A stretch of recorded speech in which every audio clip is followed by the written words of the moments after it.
Okay, guys. Um, Thank you for taking some time out on this lovely Saturday afternoon. I'm going to be doing a preview of my upcoming 8-week class. So what I'll be doing today is we actually going to be going through some of the drills that I will be teaching in the class. So you're going to have that experience, like a preview experience of it.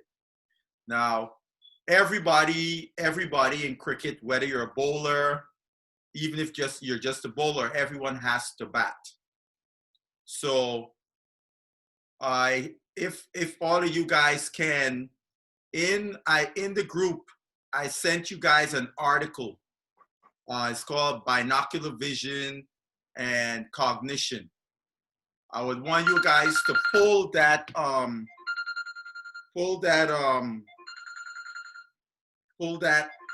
article up for me.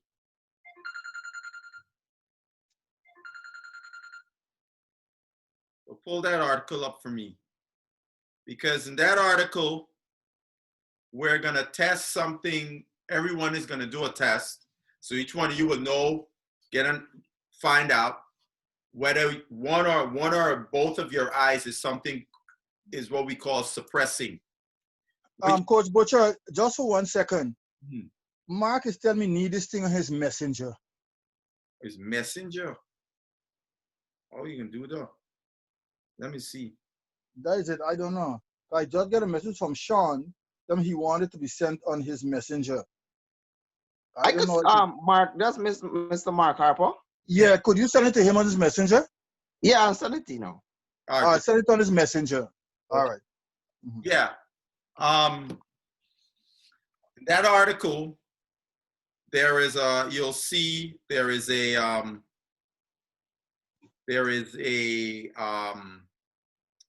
as you scroll down, you'll see in the article. Just send it. All right. You'll see in the article where it has a string.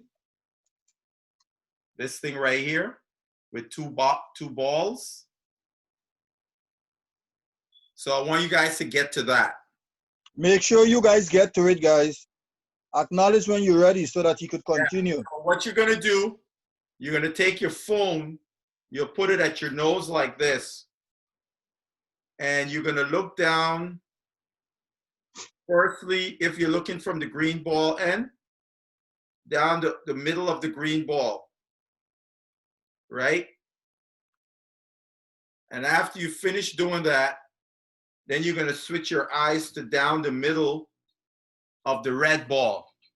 You're supposed to see two strings converging into the green ball and similarly into the red ball. So I want everyone to do that and tell me if they're seeing both strings clearly or if they're seeing just one or they're just a part of one, and tell me which side they're seeing it. They're not seeing it. Because then I can tell you which one of your eyes is suppressing. I see both from both sides. Yeah, I see both too. Oh, good. You two guys are good. Very good. Very good. Very good. Talek said he doesn't see it on the right, so it's his left eye. So he's going to be the demonstration guy. Wait, Coach, I think I did it wrong. Okay. I tried again. Yeah. What about you, Yash? Which eye? I'm not sure. It just like it converges and then it goes straight down the middle. Okay. Okay. Maybe because I'm wearing glasses. Yeah, because actually,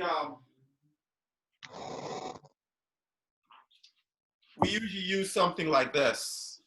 It's called a Brock string. I would put it on my nose and then look down.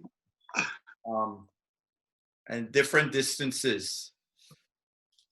But why that is important, guys, if you guys figure out why that's important, like me, for example, I found out my left eye is suppressing. So which means as a right-handed batter, my left eye is closest to the bowler. And because it's suppressing means my left eye is not seeing clearly. So only information the brain is using is from my right eye, which means a lot of time when I played, I would either be playing too late or I was playing too early, right? And that is because one of the main reasons was because my left eye was suppressing.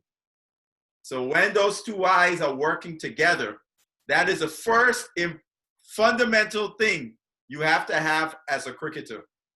Because that, if your eye is suppressing, you're gonna have problems with depth perception. You're gonna think that something is closer than it is or further than it really is because you're not getting the right information. So you know if you're gonna be batting, if you're gonna be trying to catch a ball or whatever, you're one of those two eyes working as a unit, right? The other thing, it's again where it would affect you as a batter, picking up length early, right? And I just tested you, told you guys to do it just with the thing like this. But because we got to be sports specific, I would want you to also do it in your batting stance and look down the phone. Because when your head changes position, you might be suppressing. Or you change distance. I use we have a thing we use it looks like a torchlight, right? And it has 4 dots. And that's a little better than the string because I can have the torchlight in front of the player and I can move into different distances, and based on what they're telling me, they're seeing the number of dots on the torchlight, we can tell which distance which eye is suppressing or not, head position, etc. So what I'm trying to get to you guys is that in training, you're going to have to do a lot of things in your specific position that you play in the sport. It's not just sitting or just standing straight up. Head position, eye position, and so on. Now, the next thing I want everyone to do is grab a pen, and what I want you to do with the pen, you're going to hold the pen. You want to keep your head still, no movement of your head, and you're moving the pen in a circle in both directions. I guess it's just your eyes following the pen, right? The eyes following the pen without moving your head. So, do you have a number of times you want it to be done to the left and to the right? Do it about 3 times. But before you do it, guys, before you do it, we want you to do an actual movement, and you're then going to retest the movement after. So, for example, if you want to go, just want to play a cricket shot, you could use that, right? Play a cricket shot before you do it. Or you can go rotate, see how far I rotate, right? Or you can do a body weight movement, a squat. So do a couple of those things before you do the circles. If you want to do your shoulders, you can check up, like that. Or you can go how much you could rotate in and out.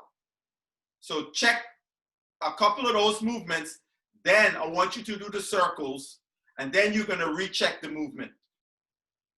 So go ahead. 3 times in each direction. Make sure your head does not move. Do the movement before, check it out, and then do the circles.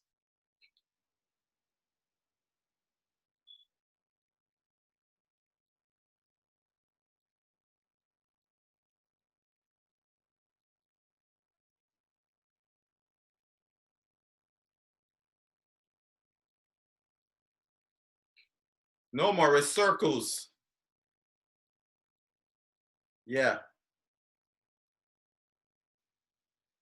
3 times in each direction.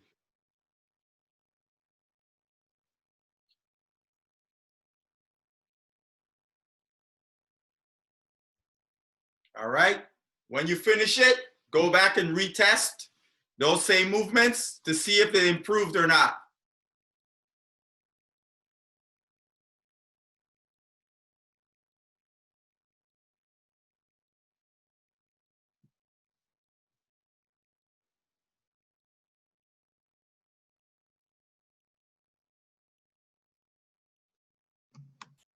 So guys, give me some feedback. Let me hear. It helped. Huh? It helped. It helped. So you move better. Okay. All right. Anybody else? Anybody got a negative from it? Everybody improved? Yeah, it was easier. Good, good, good. All right.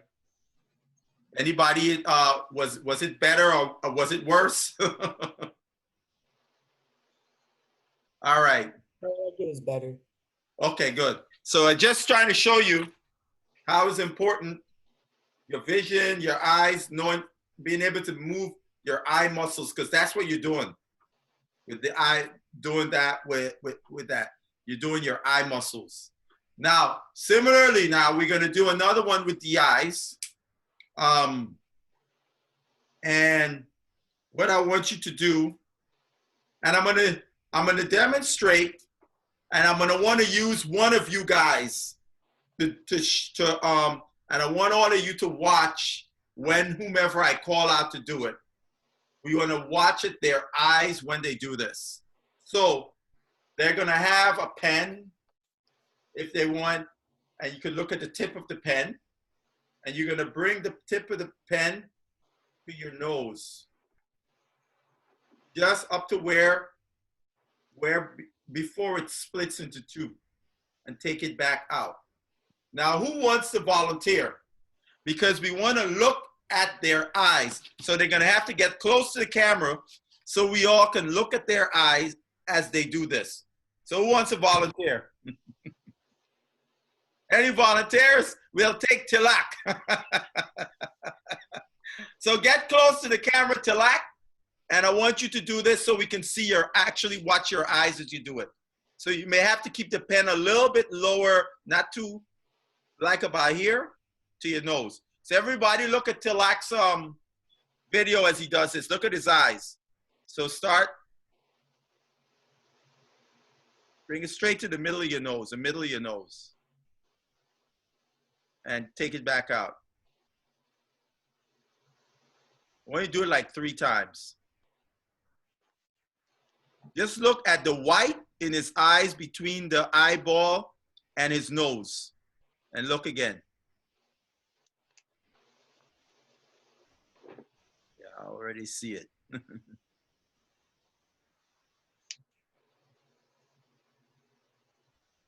One more time.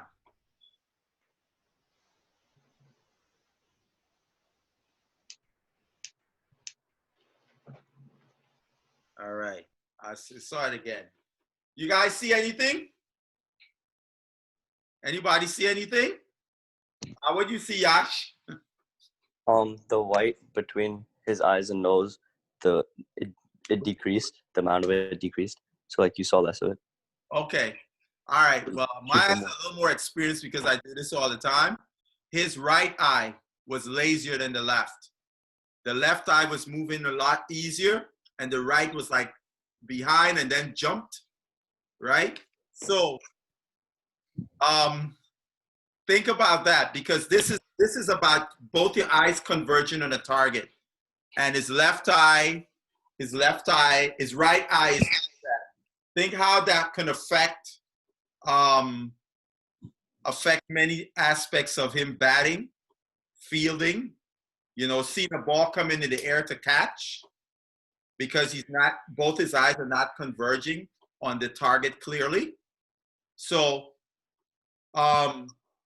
I will show, Stillac is a great example. I'm going to show you because this is like what I'll be doing in the class. Show you guys how you can correct something, some basic ways to correct it, and then train it. So this is what I want you to do, Tilak. Do you have anything close to you that you can put at your right nostril? Close your left nostril and sniff like about 5 times with the right nostril. You got something you could smell? Just close your left nostril and sniff 5 times with the right nostril, and then we'll redo it. I've got some Cream, anything. I want you to smell something. So just close your left nostril and then sniff 5 times with the right nostril. Okay. Yes, let's do that right now. Then we'll redo the test.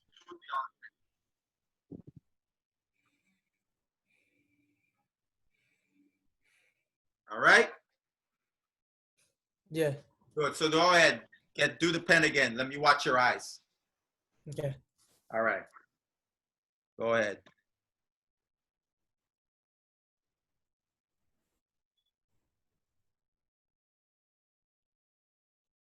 Did you notice you're able to bring the pen closer to your nose? Yeah. Bubbles? Yeah. Because both your eyes, your right eye is now moving like it's supposed to. Okay. So you saw immediate difference. The pen, you could bring the pen closer before it started to blur. Yeah. Right, exactly. The right eye started moving better. I just used a way of stimulating that area with the sniff. You got a question, Nyan? I don't have any questions. Oh, okay. I saw your hand up. Okay. So that's an easy way to, I'm not going to explain the neuroscience, but that's one way I could correct that just using sniffing to get your eyes to converge. I can do other things like to train it. One of the ways you would train it, you could close the left eye and you would then bring the pen and take it in so you get that eye working, and then you do it together. You then take it off and then do it together. Now, which one of the drills did you do before Tilak? I did the shoulder thing, like. Try it again now and see. Oh. Try doing the shoulder again and see if it improved. Okay. Yeah, I'm able to like. Yeah, I could see big time, right? Just from your eyes now, because why I'm just emphasizing this, your eyes have to work together. It's something we call gaze stabilization. When your eyes work together and focus on a target and they could see it clearly, now you're getting better information for movement. Your brain would allow you to move a lot better. Simply from that simple thing. That's how important it is, right? Okay, yeah. Now, the next thing that's really important for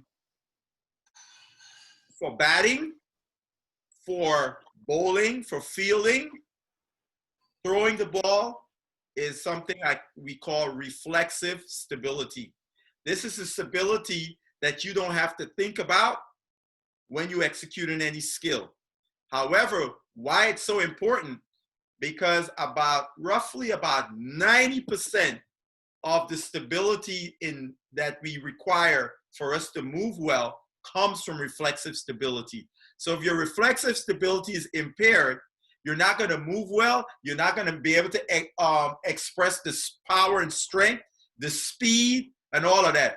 Just from improving this kind of stability, you will be able to run faster just from doing that. You'll be able to throw the ball further just from enhancing this. You're able to hit the cricket ball further as a batter. All of those things just from doing this, improving your reflexive stability. So I'm going to have you guys, before we do this, all of you, I want you all to do check which leg is the weaker leg. You're going to do a single leg squat. You're going to see how far you can go down on one leg, the leg that's the weaker leg, and then we're going to do a reflexive stability and stimulation and then you're gonna go back to see if that strength improved. So everybody, go ahead, take a minute, check to see which leg is a weaker leg when you do a single leg squat. Okay.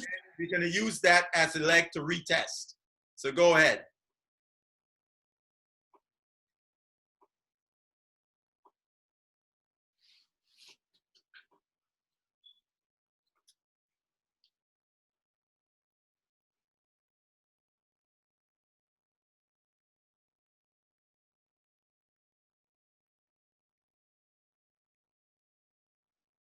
All right, so everybody know which leg?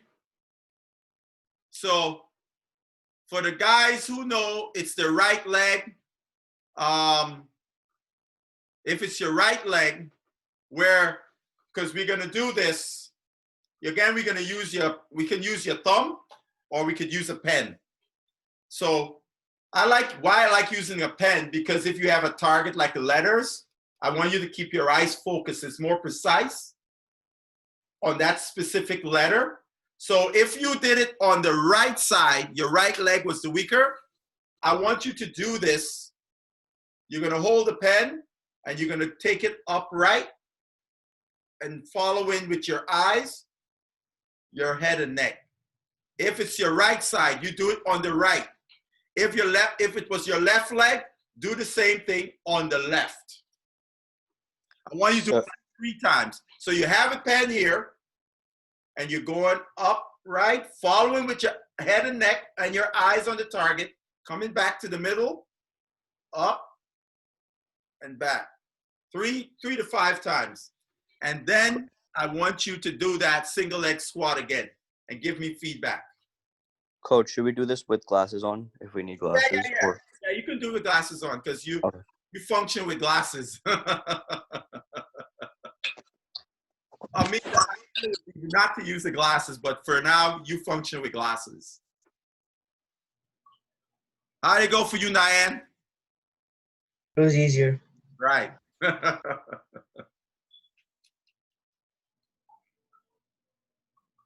So that tells you right there.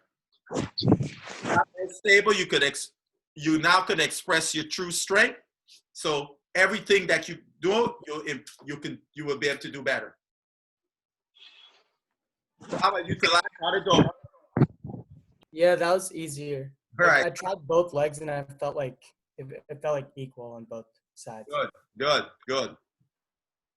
Let's hear the other guys. All right. I was able to get lower. Good. A little bit lower. Exactly. These are the things that I do when I do these things with my clients. Of people, they look at me like, "What did we do? That's crazy. That's weird." What about you, Drew? How'd it go? It was easier. I did it with my right leg because I thought that was the weaker one.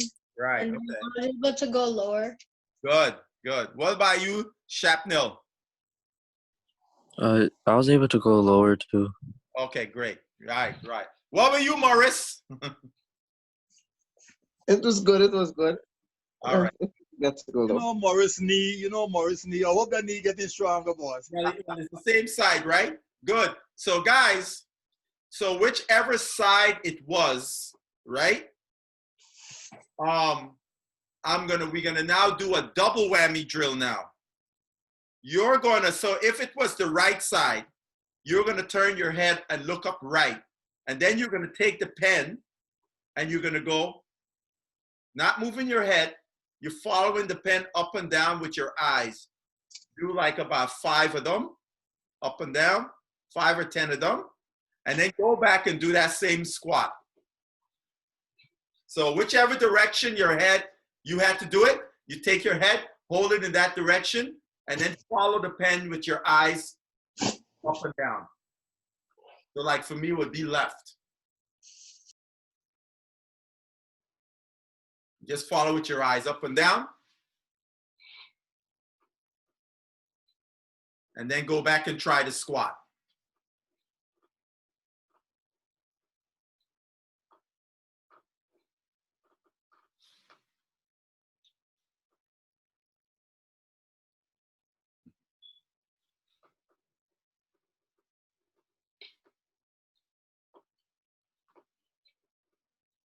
So how they go, guys? Those who did it. It make me want to do more than one. Right. What about you, Daniel? I feel more balanced. Good, good, good. What about you, Nyan? It was definitely easier. Yeah, I felt more balanced. Good. What about you, Tilak? Yeah, same. There was more like balance there. Good, good. I'm gonna explain to you. What about you, Yash? I felt like there was more power when I went up. Like I was able to explode up more. Right. All right. What we just did there, we always talk about something called midline stability, right? So when you did it, that was one stimulation. When we added the eyes, it was another one. So we did like it was a double power. It's like I'm giving you a double dose. So you got a more powerful stimulation. That's why a lot of you reported to me you felt more balanced, and like Yash said, felt more explosive, because now, you talk about core. A lot of you guys think you got to do a plank and you got to do your crunches and stuff. This is the stuff you got to do first. This has to work first before the plank and the crunches, because now that you guys did this, those of you that do planks and crunches, I want to hear what responses from you guys, maybe in the chat, in the WhatsApp group, when you go and do it. I want to hear back from y'all how was the plank easier? You could go longer and all this kind of stuff. All your exercise, like when you actually go out there and throw a ball and so on, or bowl or whatever, if you felt smoother, you could, and so on. I want to hear that feedback from you guys another time. But this is what I'm trying to, I'm bringing to you guys, is the skills within the skills that, these are the skills that facilitate you being able to execute batting, bowling, fielding, throwing. As you can see already, you've gotten stronger because of this. So therefore, those skills, you'll be able to execute a lot easier and better, because now you're more stable. Like, for example, like what we just did. If you now like go into play, just, stand up and see, because you guys know your bodies. So go ahead and just play a couple of shots and tell me if you feel how your body feels when you do that. Just play a couple of shots on the thing and tell me how it feels, because you know how it feels already.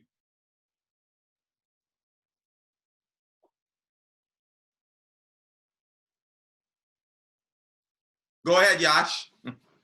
I felt like I was able to get a longer stride in, and I was still able to maintain balance with a long stride. Exactly. What about you, Drew? No, I felt the exact same thing as Yash said. Right, good. What about you, Nyan? I felt more stable in like the position. Right. What about you, Shapnel? I felt more balanced when I was trying to move my feet. Good. What about you, Tilak? Yeah, same thing as everyone else said. There's more balance. Right. So you see now, when you're challenged with your balance as a batter and etc., it's not necessarily because the coach would say, "Oh, your head is out of position" and all of this other stuff. It might be simply because your midline is not stable, so your head would get out of position. And one of the things is interesting what Yash says is that's something typically that you would see, because I usually tell people what happens is the brain is taking off the brakes of your movement, because now it's getting better information. So it'll let you so you might stride longer, because the brain is like, yeah, I know you can be balanced there, and you could express your strength in that position, right? So you'll find that you're quicker, because, as like Yash said, he got into the position quicker and was stepped further. Without he didn't even think about it. It just happens. That's the cool thing about this. What about you, Morris? Yeah, it was stable, and I feel like a strike move now. All right, good. So that right there, I wanted to show you guys. The other thing that also would play a role too in helping you keep your head still, right? Because keeping your head still is it is the fundamental thing for you as a batter, a fielder trying to catch the ball, keeping your head still, head level, as you can execute the skill. Now, what are we going to do? We're going to do a specific drill for the neck, the stabilizers in the neck, the reflexes. So, for the guys who had to go right, you're going to just simply go like this. So you're keeping the pen stationary, but your head is what's moving. So you're keeping your eyes on the target as you rotate to the right. For the guys that had to go left, you're going to do the same thing to the left. So do it 3 to 5 times, the direction that helped you. And then I want you to go back and try your cricket stroke. Wait, can you show what we had to do again? You look at the pen, you find a target on the pen. When we did this before, if you went to the right, you will just rotate your head right, keeping your eyes on that target on the pen when you rotate your head right through and back. If it went left, you do the same thing to the left. Okay, thank you. All right. So after Coach, that, we have a Coach Butcher. We have a coach here with us too. Sean Messiah from Guyana. Yes, I saw him there. Okay. If he has any questions, I'm good to answer. Yeah.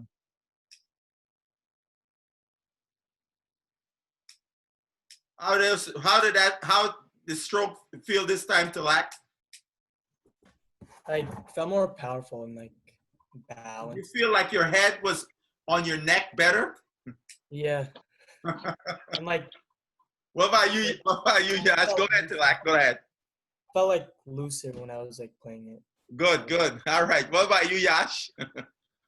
I felt like my head, like I said before, my stride length increased, but I felt like this time my head was like perfectly over my front knee, and I would be able to play under mass. Exactly. What about you? I feel like I was able to move my head and shoulder better. Good. What about you, Niam?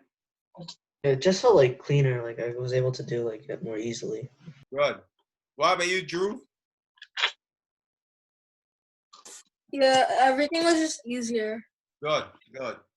So when we do this, it's the reflexes for the neck, the cervical spine. So that will help you to keep your head still over your body. What about you, Maurice? Yeah, my head was stable. My head was good. Good. That will help you to do. That's the first thing, and then we have other drills. And the thing about it, before you, just one second, Yash. We did it sitting down or whatever.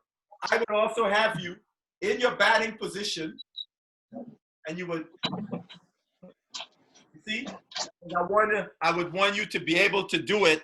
Whatever position you have to be on the field, you would do it in those positions also. Go ahead, Yash. So far what you made us do is work with our weaker side of the leg. Should we also do our stronger side to like balance it out? Maybe. No. Actually, the weaker side balances you out. Because if you want to, go ahead and do whichever is your weaker leg, right? Go ahead and do the single leg squat on the quote unquote stronger leg, right? And then do that drill on the opposite side, and then go back and do the stronger leg and tell me how it feels. I give all of you guys a minute to do that. So you can what you're doing it on one side for now. Coach. Yes. I have a question. Go ahead. Okay, so do these like drills like help become accurate for bowling? Yeah, because I'm gonna show you I'll just show you a mobility drill in a second when Yash gets back. There is a couple components in the bowling action there's a thing we call arm lag. There's another thing we call the alignment of your elbow and shoulder, right? Mhm. And I'm going to show you, and obviously, if you're a spinner or a seamer, Seamer. okay, you want to be able to bowl over brace leg. That's the ideal, right? And I'm gonna demonstrate to you in a quick second how this is a drill that we do. We call it the arm lag drill. Yash could tell you a bit about that, because once when I came to Coach Fraser's session, he was having some problems, and I put him through that drill. He ran and bowled, and he could tell you it was a totally different experience. How'd it go, Yash? I felt after I did the eye exercises, Yeah. and I tried to do my stronger leg, I felt I lost balance, kind of. Uh-huh. And then I tried to play a stroke, and then when I played, my front leg, it was a little wobbly. It wasn't like firm. Okay. Like before. Okay. That's why we have to work on the weak side. That's why I did that deliberately, because why we do the weak side is what I would show you though, like your I'll show you guys something. It's strength training. We're gonna do that in a second, so you will get the experience of what I want to happen. So go ahead, Drew. So I have 2 questions. So, how do we know when the weak leg gets as strong as the stronger leg? Oh, that's a excellent question. What usually it's what usually we look at it, we say to the person, you're gonna train one side of your body for maybe 4 to 6 weeks. And then we can go back to doing like bilateral training. You know, like if you want to do a bench press with both hands on the bar. But there are ways in which you can still do that.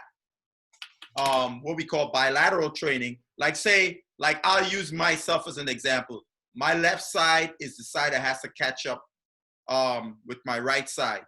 So if I'm training and I'm doing a bench press, I would put a little more weight on the left side than on the right side. So I can still do the bench press, but I got a little more weight because I'm trying to stimulate those parts of my brain on the left side with extra load, so I can get to be able to have more symmetrical strength. You see? What's the next question? And the thing about when you were talking about sharpening the mobility exercise, does it work for spinners? Yeah. Okay. Because we got ones for the wrist, for the hands. Exactly. Because there's one we do like this. It's called wrist circles in both directions.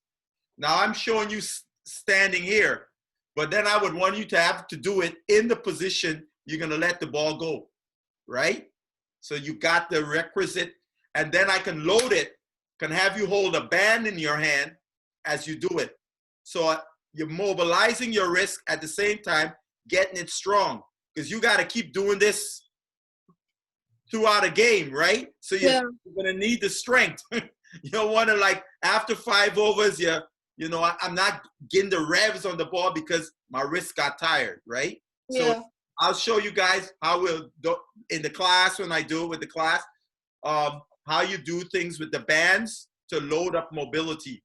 All right, so someone asked me about the accuracy, right? So let me see. Good, you can see this. This wall right here, I'm going to use this wall. But the arm lag thing, I'll bring my thing now so you could see my legs. So my feet and legs first. So I'm positioned, my back foot, like if I'm a side-on bowler, right? Like a side-on bowler. My hips, when I'm bowling, my hips are the ones that comes through first, and then my arms, right? There's a split second difference. So as I'm here, my arm is here to bowl, my hips come through. It stops. So there's this stretch that occurs. My arm hasn't moved yet. Then the arm comes through and I come over, right? What often happens with guys, could happen with guys, their hips and their arms are moving together. So when they bowl, they end up bowling on a bent knee, right? Whereas when you're like this and you come around and the arm is back here, that knee is locked in for you to, because if you guys saw, I posted a picture on Instagram with Boomerang and one with Mitchell Johnson at delivery point. Just before, when you saw both of them, you could see their hips is locked and the arm is just behind. It hasn't come through yet. Everything locked. This was straight. Their chest was up and they're ready to explode. Everything is all stretched up here. So like the drill, you would have your hand here and you're moving this. As you move the hip, you're pushing your hand back this way. So this is the movement. As I move the hip, my arm goes the opposite direction. That's one part of it. The other part now and oftentimes you hear about players getting problems in their lower back, too much bending. You're supposed to just bend from here, the middle of your back, right? That's the part of the spine that's meant to bend like that, not your lower back. So we have a drill, what we call lateral flexion, where you flex the spine and extend the spine, where you push your chest out. So that affords the elbow to be aligned with the shoulder. So you're not damaging your shoulder. You don't have to bring the shoulder higher. It's this that occurs in the spine and that extension where you're like pushing the chest out that occurs. So you would practice the mobility where you flex and like that to see if you got that requisite mobility. And that's how also how again you can load that to get more strength through the whole area. I can tell you, just showing you guys, my whole body felt like it's lit up. Yash, you can give them the experience because I put you through that in the at the place, and he bowled right after, and he told me that just tell them the experience. Go ahead, Yash. Tell them your experience with doing that drill. Like before, I was not really able to activate my back very well, and I always thought it was like the whole back you had to use, and like Coach just pointed out, it's like the central position that you had to use. That's what's moving basically. And after when I bowled, I felt that was much quicker through the crease, and I was able to really hit the deck harder. Right. And I did not even tinker. I didn't tinker with his action or anything. It's just that he wasn't moving when he's supposed to be moving, and areas where he should be moving from, he wasn't moving. So for your question, Drew, that's how you would be more accurate, because now your action would be more repeatable, because that's how you get accurate. You have to have that repeatable action, right? So that's how it gets more accurate. And the cool thing about this kind of stuff, I don't have to tell you, oh, put your hand here, put whatever. As soon as you start moving that particular area that you may have a lack of movement, you run up and bowl and you feel like, what? This felt different. It felt smoother. I felt more, your body's going to do what it's supposed to do once you take the brakes off. That's what happens. A lot of times, this approach is pretty new in terms of the sporting world and so on. And for cricket, nobody does this. That's why I was saying to you guys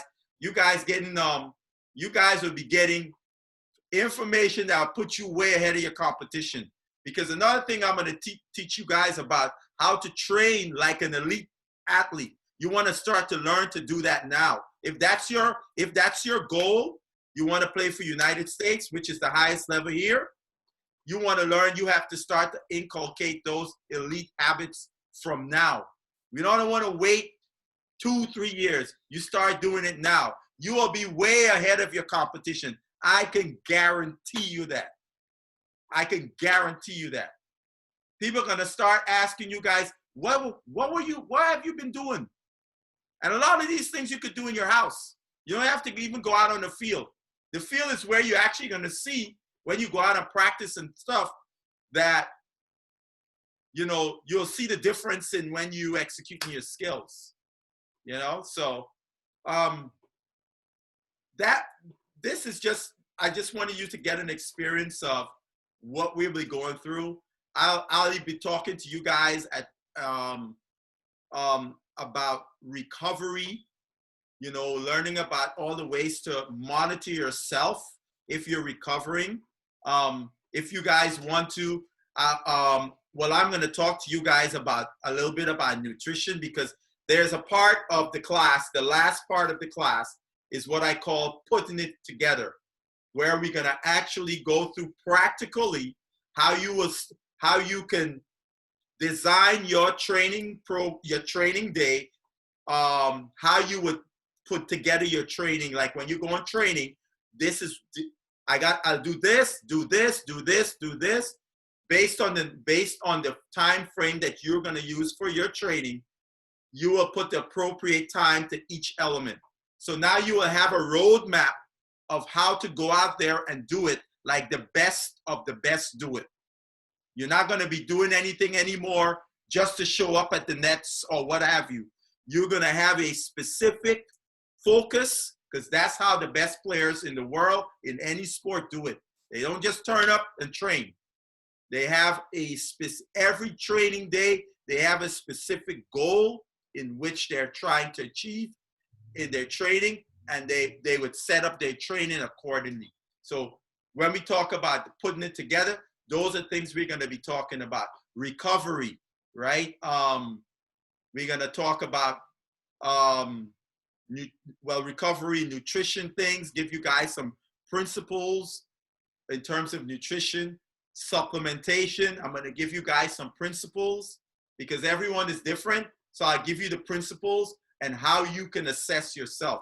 I'm going to teach you how to be your own food scientist, because each one of you have your own individual physiology demands based on your lifestyle, etc., that you just need the principles, how to be able to do that for yourself as an individual. So you're going to come away from this with an individualized, because as we going through the drills, you're going to figure out which drill is for you, because some guys had to go left, some guys had to go right. So everyone is going to have their individualized drills by the time we're done. So before you go to practice, this would be what you will do before you practice. If you're going to go training, this is what I'm going to do before I finish training, before I train, and I can do it after I train as a cool down. So you will have your individualized, each one of you. Go ahead, Yash. So like these eye exercises that you gave us, like say before we're going to do some sort of workout or we're going to do some exercise like running or some maybe like sprint drills, should we do these to like enhance that? Every time before you train, period. Any kind of physical activity you're going to go do, you will be doing these things that we go throughout the 8 weeks that you're going to individualize to you. That's going to be for you to do. Like say, I'll give you an example. Let's say you get selected for the US team, right? So those drills that you would have accumulated from this 8 weeks individualized to you, before you go and do the stuff for the rest of the team, you take your little 10 minutes or whatever, and you do your drills, and then you go out with them. Yeah. I was asking, should we do it before every drill or before a training? Before every time you train. Before you train. Okay. That is like your neuro warm up, if we will. all those things that needs to be stimulated for you to be working right, that's what you do, right? Okay. Right, that's what you would be doing before every training session. I give you examples. The guy who developed the system that I'm a master trainer here in, that's why I'm a master practitioner. He, you know, like he says, like he told us, you know, like he got elite soccer players in Europe and so on that play with different teams. And he told us there, one of the teams actually got a room specifically for the player with all his different little tools. So he could do his stuff, and then he would go out with the team and do the stuff, the team stuff, right? Because as individual players, you need your individual things because everyone's body is different and everyone has different demands, different strengths, weaknesses. So it has to be things that are specific to you, and then you could go do the team stuff, you know, because you're already ready for all the other stuff. Yeah. So, like before like a game, do you think we should do this like before batting and before bowling, or just No, before the game. Before the game. Okay. If you want to, you can do it before you go back, and you can do it before you go bowl. Because one of the things I recommend to you guys, you would want to do these things maybe 2-3 times a day, just for general purpose. Because the goal is to get you to the point where you don't have to do these things every time. Where it'll be like a maintenance thing, maybe once a week I got to do this. But you want to accumulate the time, we call the term neuroplasticity, where your brain is going to say, okay, I know you've stimulated me enough. I know, okay, I'm going to make a permanent change. So now you don't have to do it. You might have to do it once or twice a week at the most for just maintenance. But initially, you would do it like maybe 2 or 3 times a day, right? And if you could, like, you gave a great scenario there. In a match, I do it before a bat, and I do it before I go field, right? Because you want to make sure, because that, yeah, I'm stimulated, I'm in working order again, you know? Yeah, that's a great question to that. Yeah, so I just wanted you guys to experience, because this is what we're going to be doing. It's not the typical Zoom call where you sit down and you think, no, you're going to be doing the work, you know. You're going to be learning how to, the principle that we use called assess, reassess. So you're going to do a movement before we do a drill, and then you're going to figure out which position the drill works best for you. And you're going to make sure you write down this drill. This is the direction. I got to move my head and eyes. This is where I get the best improvement. So this is my drill. And as we go along throughout the class, you're going to get more and more drills on top of that throughout that work specifically for you, right? And I want to hear some feedback from you guys in the WhatsApp group before the class, because the class starts, I'm starting the class next Thursday. I'm going to post the link in the WhatsApp group, how to sign up. But I want to get some feedback. I want some of you guys to actually test this. Do a 20-yard sprint. Time yourself, right? And then do the drills, what we did the ones we did today, and then do the sprint again. And time yourself and see if you improved your speed. I will bet you every one of you will run faster. But I want you guys to actually experience it. So I'm looking forward during the week in the WhatsApp group to hear all of you guys giving me feedback on that. That's your homework. That's your homework from me, right? Because that's something also in the class. What I'll be doing is, we had the class 1 week. Before we start the next class, we're going to review, a little review, and then we'll move on. It's every class will like flow into each other. The first class we're going to be doing is with stuff about batting. The second class is going to, the first 2 classes with batting. The second and third and fourth classes is with bowling. And then we're going to do cricket speed, right? Because the thing is about cricket, seeing earlier, reacting faster. moving faster, stopping faster. That's what I want to help you guys to improve. Are we going to go through things, how you actually do that, right? So, and then we'll talk about fielding, fielding in the next 2 classes, wicket keeping and outfielding and slip fielding and so on, the drills and to move, the footwork and so on, how to move around. Some of you guys who were at like Nyan and Yash when I came, Coach Fraser, I don't know if the other guys were there.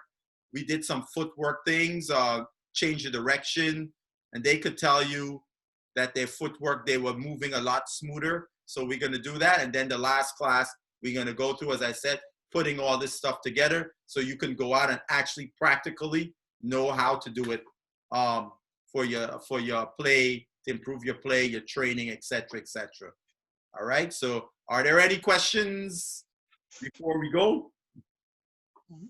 Coach, I would just like to remind these guys that the need is either today when you get off, it's fresh in your memory, or tomorrow, get your parents. Tell your parents, yeah. Go I'll on, put the link. I'll put the link. yeah. It off again. And you know, just talk to your parents ASAP. The class starts June 18th. We're going from 7 to 8 p.m. Every Thursday, 7 to 8 p.m. because I was going to do it on Saturdays, but I know you guys going to be playing cricket because of parks opening up. So I figured like Thursday, and I know you guys being teenagers, Friday evenings ain't going to work. Y'all ain't going to have no time for no. I know what it is to be a teenager. So I figured Thursday evening it would be best that y'all would. And what I'm going to do, each class I'm going to record it. And I'm going to put it in a YouTube private thing so you can go back and review it over and over. So you will have access to each class after the class, because you might not get everything, the concept right away, but then you could go back to the YouTube group, the YouTube private page thing I'll have, and you could review the videos over and over for your edification. So you'll have that part of it. But I'm going to put the link in the WhatsApp group again. And don't worry about it, because when you actually go to the link, you might see it says the class starting May 30th. It was supposed to, but it got postponed to a couple weeks later. So you don't worry about it, but everything else is the same. All right. So guys, I look forward. I gave you guys a homework assignment about testing your sprinting speed before you do the drills that we did today, and then after you do the drill. And I want to hear about and time yourself to see if you improved your speed. I think all of you guys will have improved your speed. So any questions? Anybody else got any questions? All right, guys. I thank you guys taking some time out on a lovely Saturday afternoon, and look forward to hearing the feedback from your homework, and look for the link in the WhatsApp group. I'm going to post it as soon as I get off. So have a great day, guys.